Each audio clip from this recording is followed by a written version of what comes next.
Halo, Assalamualaikum warahmatullahi wabarakatuh. Kita bertemu lagi di kuliah estetika.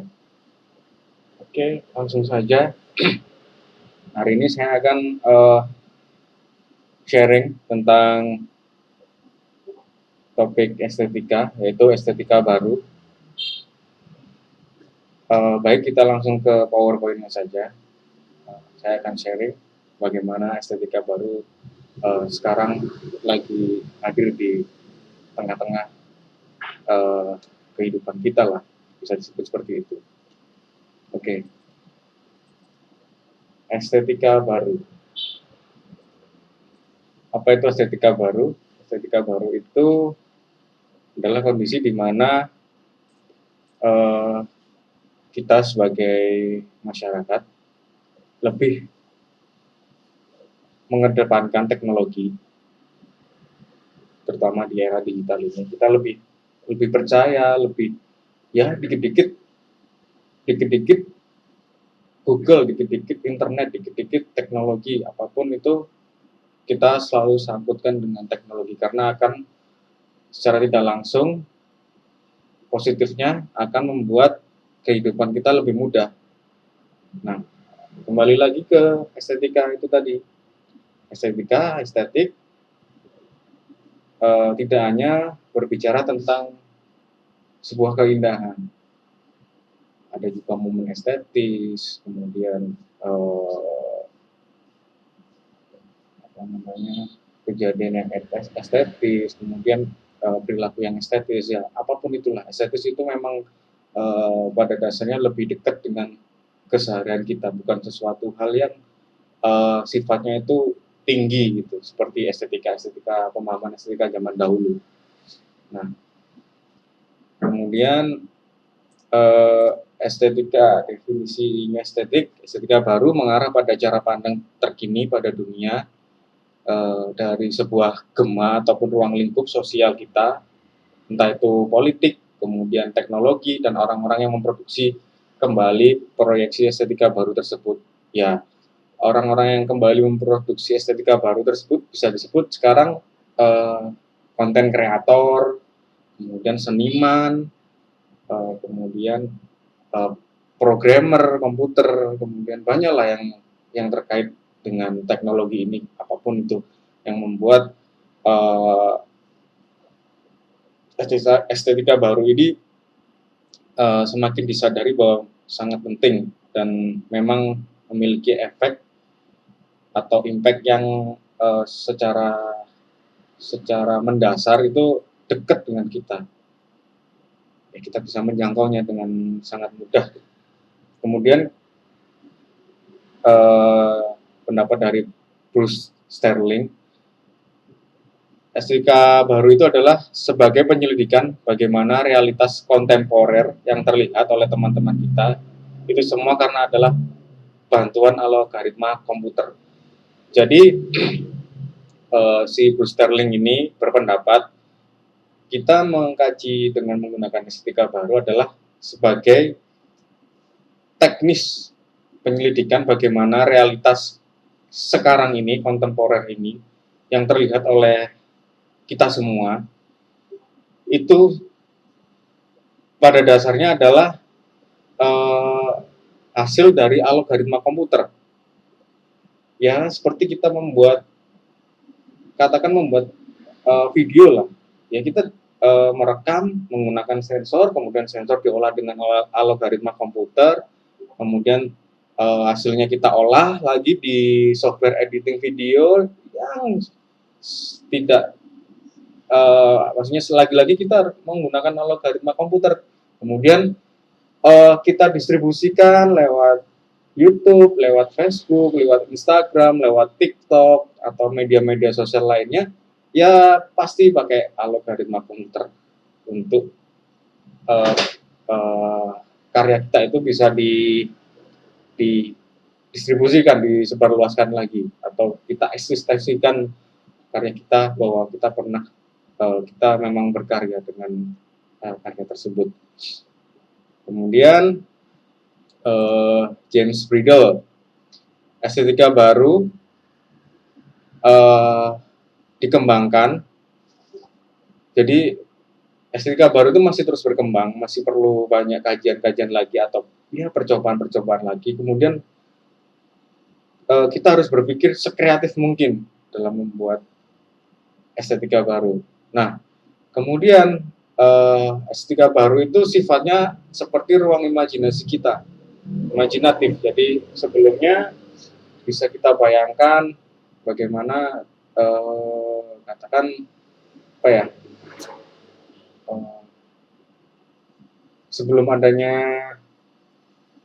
video atau kamera yang mampu merekam dengan high speed sehingga bisa sampai 8000 fps.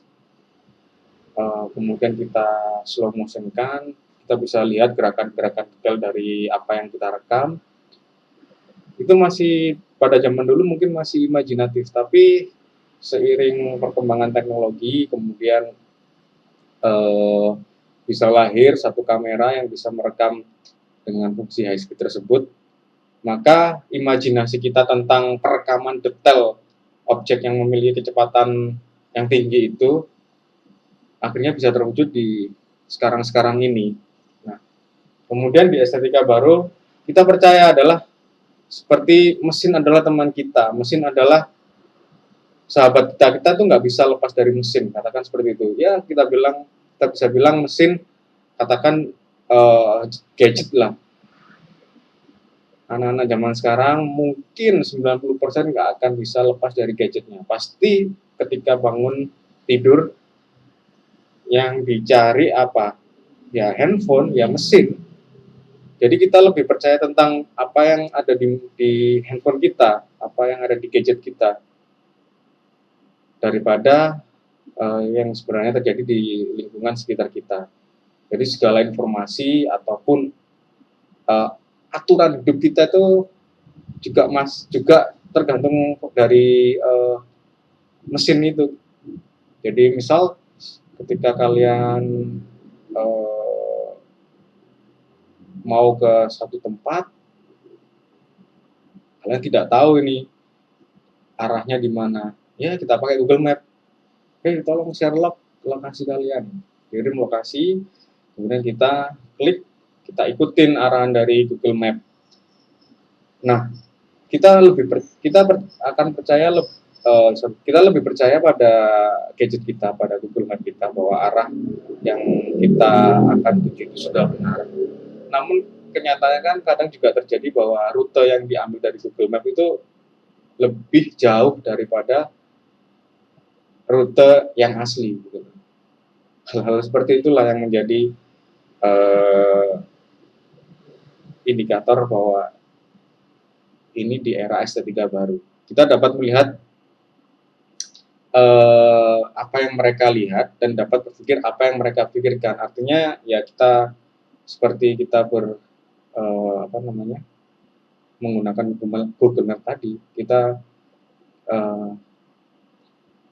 secara visi Google-nya kita melihat jalan untuk menuju lokasi tersebut dari Google Map. Nah, kita juga mengikuti itu gitu loh. Kemudian kita disuruh belok kanan, ya belok kanan, kita disuruh belok kiri, ya belok kiri, dan dapat berpikir apa yang mereka pikirkan. Seperti itu. Kemudian estetika baru menurut Ian Bogos adalah harus lebih aneh. Semakin aneh, semakin bagus, semakin kreatif, dan semakin berkembang. Seperti sebenarnya tren-tren yang ada, kalau kita tahu, pasti sedikit banyak itu pengulangan-pengulangan di masa lalu. Seperti mungkin sekarang tren goes, gitu ya, tren sepedaan. Nah, itu di tahun 90 tren ini sangat hype gitu, jadi banyak orang yang melakukan sepedaan jauh, kemudian berpetualang dengan sepeda. Nah, kemudian tren itu memudar, akhirnya kembali lagi di masa sekarang. Banyak orang yang goes, beli sepeda baru, kemudian beli apa namanya, aparelnya untuk bersepedahan seperti apa, merekam, kemudian berfoto dengan sepedanya, di-upload ke sosial media. Nah, sebenarnya seperti itu sih, tren itu memang uh, lebih ke banyak pengulangan yang sudah terjadi di masa lalu ketika kita sudah mencapai puncak mentok, kita nggak tahu ini mau trennya mau kemana lagi. Ya biasanya balik lagi ke tren masa lalu. Nah, seperti itu. Kemudian balik ke harus lebih aneh. Kita lihat slide ini, semakin aneh, semakin indah. Dulu, efek glitch menimbulkan kesan rusak. Efek glitch tulisan code ini dulunya sangat dihindari. Namun di era ini, hari-hari ini, malah ini sering digunakan efek-efek seperti ini. Karena hal ini terlihat unik gitu loh. Jadi dulu kan efek seperti ini sangat dihindari, terutama di video itu sangat dihindari maupun di broadcast karena efek glitch ini mengindikasikan bahwa kualitas siarannya atau sinyalnya ataupun kualitas rekamannya itu buruk, jadi bisa menimbulkan efek glitch seperti ini. Namun di hari-hari ini malah menjadi hal yang unik gitu loh, malah banyak yang pakai. Nah, kemudian di estetika era baru, kebebasan setiap individu itu sangat penting di estetika era baru. Jadi tidak ada batasan-batasan lagi bahwa kamu membuat video harus bagus, harus pakai lighting, harus pakai sound yang bagus, kemudian lokasi yang bagus, pemilihan wardrobe yang bagus, kemudian talent yang bagus. Namun di era ini, era hari-hari ini, banyak tren video yang secara teknis pembuatan videonya, terutama di YouTube, di TikTok, ya sebenarnya sederhana aja dengan ya lighting yang limit, ya seadanya, kamera handphone pun dipakai, kemudian talent yang actingnya juga nggak bagus-bagus amat, tapi dari karya tersebut memiliki satu nilai artinya ya, entah itu secara hiburan ataupun secara secara konsep ataupun secara makna itu memiliki nilai estetis gitu loh, memiliki nilai lebih dari hanya sekedar video. Nah, kemudian indikatornya di estetika era baru itu adalah bebas berpendapat dengan kreatif, entah dari ide baru yang kalian temukan, kemudian dari sesuatu yang kalian buat, kemudian dari inspirasinya kalian dapat dari mana, kemudian dari desain fiturnya bagaimana, karena sifatnya karena kita sudah era digital, kita bebas berpendapat melalui media-media yang kita punya gitu loh. Tapi efeknya juga harus kalian perhatikan juga ya, jangan sampai melanggar undang-undang yang ada dalam arti kita bebas berpendapat dengan kreatif. Jadi kalian harus perhatikan undang-undang yang dibuat oleh pemerintah agar kalian tidak melanggar hukum yang ada. Jadi intinya karena di era ini media itu sangat luas, sangat banyak, kalian bisa membuat suatu karya yang kreatif dan bebas bagaimanapun caranya. Banyak software, nggak hanya satu software. Mungkin dulu ya, kalau kita kembali lagi ke software pengolah foto katakannya, mungkin dulu hanya Photoshop dan Corel Draw mungkin ya, tapi sekarang sudah banyak yang memiliki filter-filter khusus yang membantu kalian dalam berkarya. Nah, ada perbedaan estetika baru abad 19 dan 20. Nah, perbedaannya terletak pada teknologi digitalnya. Jadi, teknologi digitalnya memainkan peran yang amat penting. Artinya ini di era 20, di abad 20, semua yang disasarkan atau alat distribusinya, alat siarannya, alat medianya, 80%, 90% menggunakan teknologi digital dalam penyalurannya. Jadi di abad 19 mungkin masih menggunakan pameran, kemudian pertunjukan gitu kan, masih dalam bentuk konvensional gitu loh, dalam bentuk kita tatap muka. Lebih-lebih di era pandemi seperti ini, kita tidak melakukan physical distancing, kemudian di mana semua hal-hal yang biasa kita lakukan dengan bersosial dengan nyata dialihkan ke hal-hal virtual menggunakan teknologi digital. Intinya seperti itu, perbedaannya ada di teknologi digitalnya. Perbedaan antara abad 19 dan abad 20. Kemudian menurut Bettencourt 2013, estetika baru sebagai gaya neurotik gaya berpikir otak, yaitu membuat teknis aspek teknologi digital menjadi gaya. Dengan demikian, estetika baru bisa dalam bentuk fisik printout, kita cetak, kita buat, kalau patung kita build menjadi dimensi operatif dalam menyatakan kehadiran dari ruang informasi digital. Contohnya seperti apa ya? Contohnya gampang, poster. Dulu kita harus mencetak, kita tempelkan di media promosinya seperti dinding mungkin ya. Tapi sekarang kita bisa distribusikan lewat media sosial. Kemudian dulu mungkin kita membuat sebuah karya 3 dimensi, membuat patung secara konvensional, kita buat, kemudian kita pamerkan. Nah, di era digital ini kita buat di software, dengan software 3 dimensi bisa kita pamerkan ke ruang digital. Kemudian seperti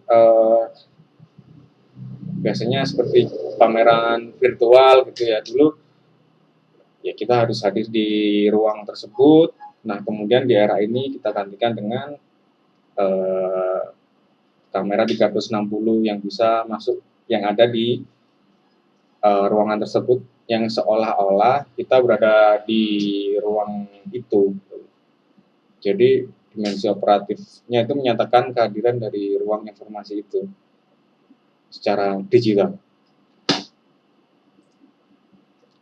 Seperti poster ini kan memang sangat relate ya dengan pendapatnya siapa tadi, Bettencourt, bahwa estetika baru itu memberikan informasi kepada masyarakat luas secara mudah gitu. Kita bisa menyebarkan dengan berbagai media yang ada, terutama media digital. Nah, kemudian kita masuk di era digital. Menurut Bridle, era digital itu adalah sebuah ruang imajinasi. Nah, ruang imajinasi itu bisa dikatakan adalah sesuatu yang abstrak ya, tidak bisa kita sentuh secara fisik, namun kita bisa membayangkan bagaimana hal itu bisa terjadi. Nah, kemudian di era digital ini hal itu semakin nyata karena secara imajinasi ruang digital itu memberikan sesuatu informasi yang bisa kita rasakan gitu. Misal contohnya seperti estetika baru dengan program komputer Google Earth, di mana di Google Earth secara virtual kita bisa berkeliling dunia ya. Kita bisa menuju ke tempat yang kita inginkan, kemudian kita lihat foto-foto yang ada di situ. Nah, seperti juga mungkin orang-orang geografi yang biasa menggunakan Google Earth, kemudian dia pengen melihat bagaimana topologi di lokasi yang mau dia teliti. Nah, Google Earth bisa menghadirkan data tersebut secara visual, entah itu dari ketinggian kontur tanahnya, kemudian volume bukitnya, itu bisa ditampilkan oleh Google Earth. Secara data itu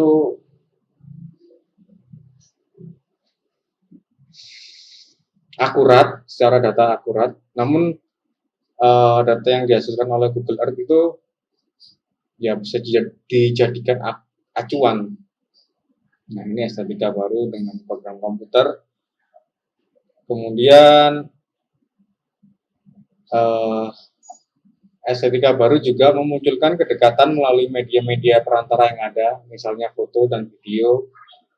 Nah, seperti kita hari ini kita bisa melihat yang lagi tren tentang di YouTube, vlog-vlog traveling, petualangan ke gunung, naik gunung, terus melakukan perjalanan ke suatu tempat. Nah, kita bisa mendapatkan informasi dari situ yang akan memperluas pengetahuan kita tentang hal yang sebenarnya jauh, gitu.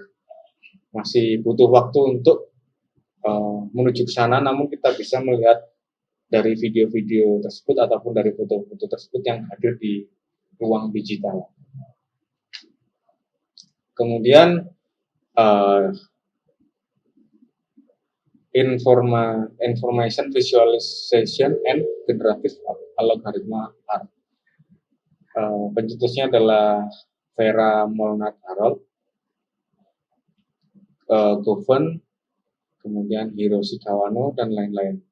Nah, ini merupakan sebuah inovasi dari visualisasi data, hampir mendekati algoritma yang dibawa oleh seniman dan pemrograman di waktu yang sama.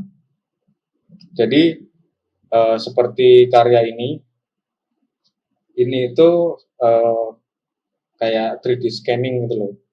Jadi, si senimannya membuat gerakan-gerakan dengan tool sensor yang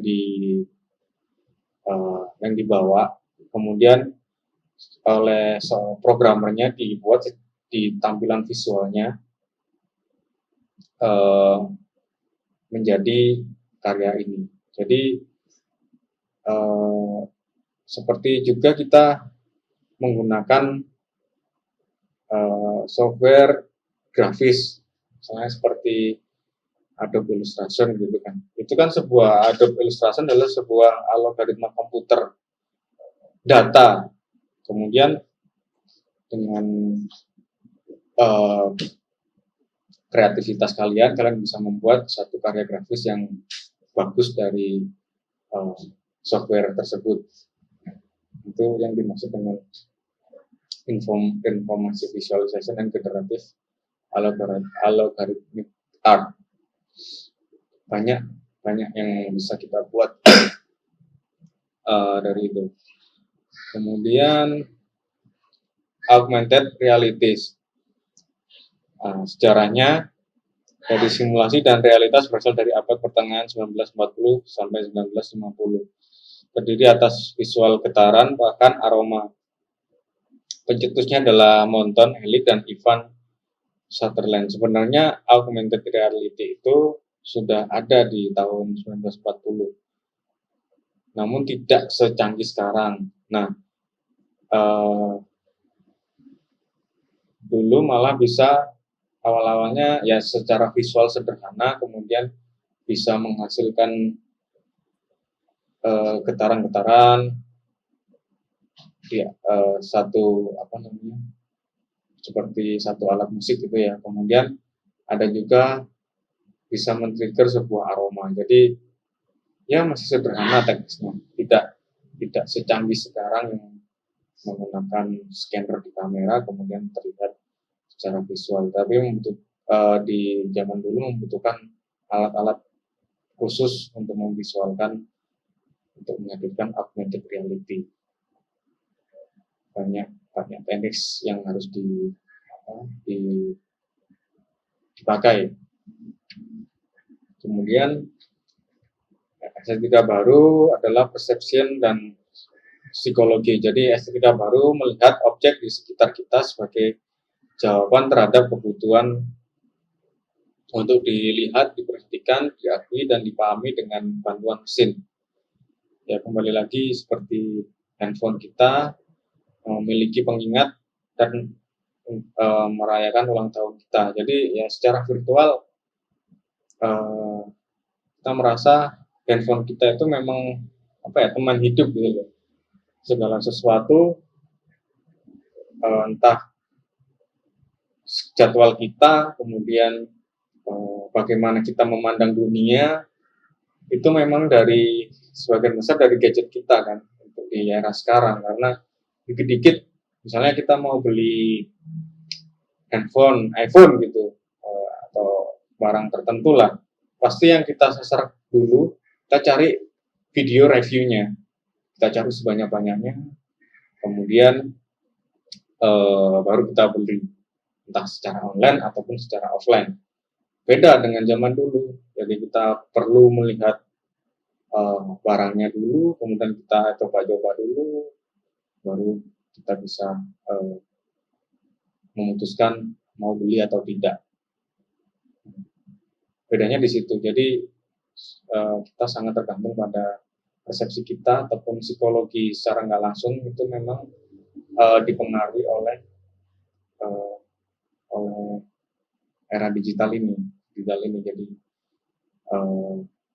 ya itu merupakan estetika baru, hal-hal yang awalnya dulu tidak ada, sekarang ada, dan mungkin bisa dikatakan aneh juga ya, kita bisa percaya dengan gadget dan omongan-omongan orang yang membuat konten tersebut. Secara tidak langsung kan kita belum tentu itu benar ataupun salah. Oke, kemudian aesthetic of mediation and ontology. Estetika baru bermediasi melalui jaringan dan berbagai macam hal yang mengikat pada konstruksi sosial dalam bahasa periklanan dan promosi. Nah, ya seperti kita tahu mungkin sekarang yang lagi tren artis-artis yang lagi pamer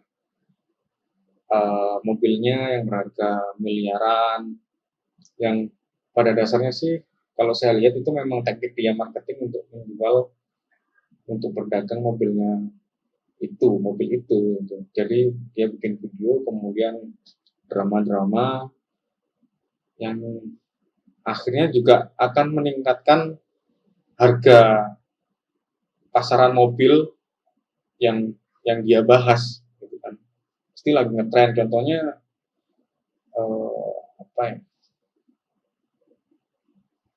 contohnya mobil, mungkin mobil Starlet yang habis dipamerin oleh artis,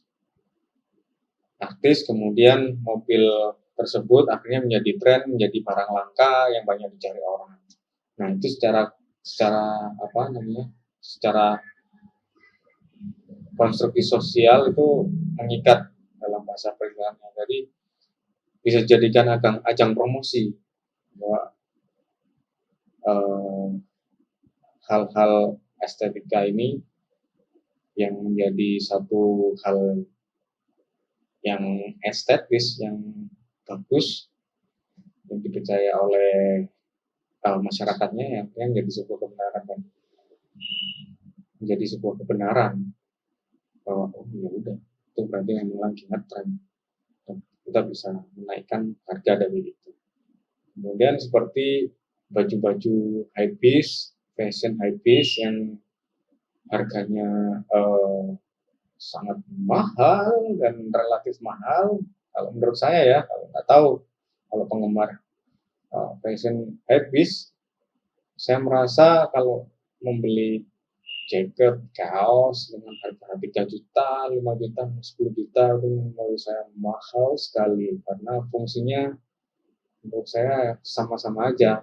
Namun di jaringan tersebut, di komunitas tersebut menjadi satu ikatan. Jadi, saya komunitas habis bajunya ya harus seperti itu, harus mahal, merek ini dan itu yang pada akhirnya akan menjadi media promosi dari brand itu secara nggak langsung. Oke, itu saja dari saya estetika baru. Semoga menjadi bermanfaat, bisa jadi informasi tambahan buat kalian. Oke, assalamualaikum warahmatullahi wabarakatuh.